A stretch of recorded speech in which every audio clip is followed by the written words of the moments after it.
Gözümden yine bir gedek akadiydi, son gidi bilmedim yani şu ettim.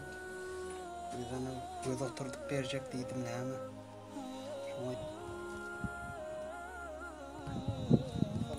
Selamun aleyküm. Emme billeri görüyorum.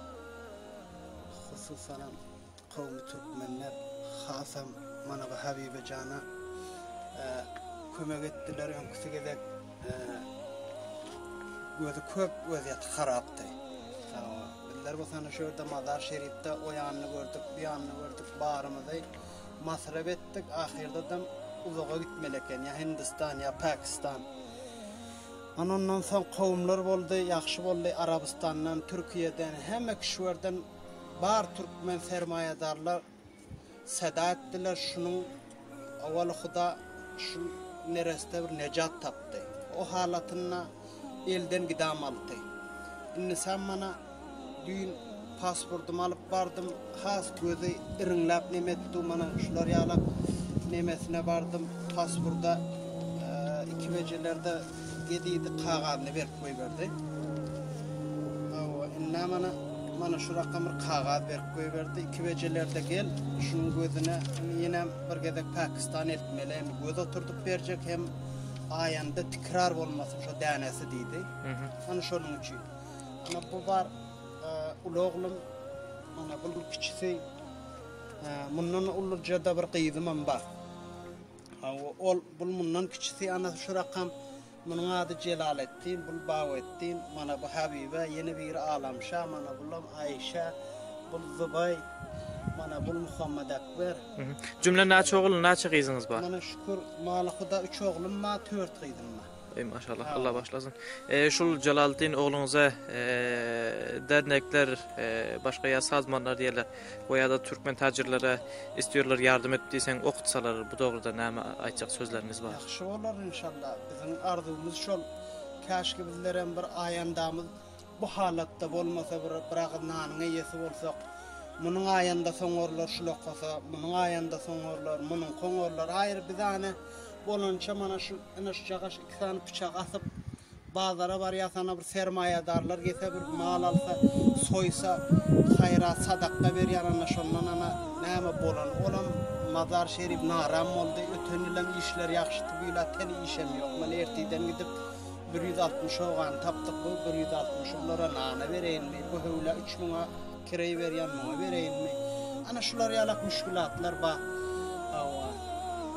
olmasa ana şular her ýakysy okasa okuw biljek mana şu jagaşdaga bolan üçemaqda şu döwlet mektep gaýran emetler kaşki bizlerden hem Türkmen milletten bizim elimizden tutsa biz narazy däl hoş kaşki Türkiýede okutdy mana bu oglan ondan soň aýsy gel bu jagaşam diýse her ýakyn hallasalar kaşki bizleren bir agız nanyň ýesi bolsak tabi kemin ýalak derbederlik mana bu jagaş köş renklap akel ýaşaw maň aýt ata diýdi hem şo ýere baryn hem dertlik bor özüňe güzarany goýup bilemok men ýa-ni şo ýerde hem merdim köşüni renklap beren hem dertlik edip bar oglum diýip özüm eltip şo ýerde Hacı Sabyrda görkezip gaýtdym men aýtdym şu meň oglum men aýtdym bar oglum gidiber diýmem şu meň oglum bolýa bolança men özüm ýetiş bilemok şu bolança kawmyň hyzmatyny eder diýip şunu tapşyryk gaýtdym şo ýere ýaxşy sana tabat hemme kawmyň tawa ana şular ýalak müşkilatlar. Bismillahirrahmanirrahim.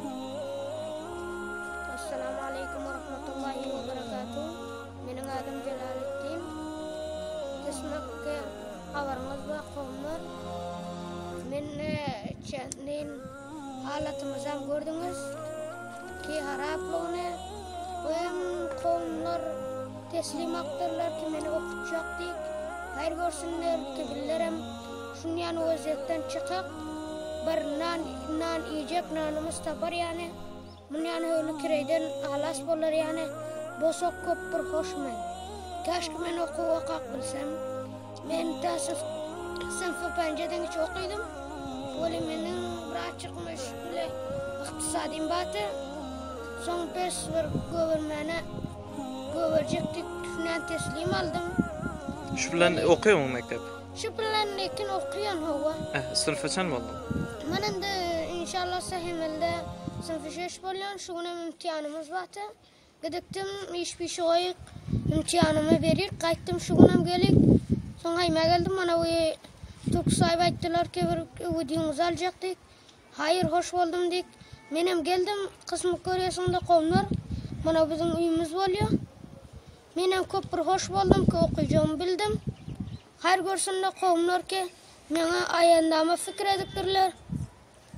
Jowanyňyzyň aýandasyna nesli ba ittihat ba ittifak etjek bolsaňlar her görüňler kawmlar. Aferin. Hudawan sizleriň işiňize bereket bersin. Hudawan sizlere tajiratınıza ýaxşy halal pul niýetser etsin. Assalamu alaykum wa rahmatullahi wa barakatuh. Aferin, teşekkür.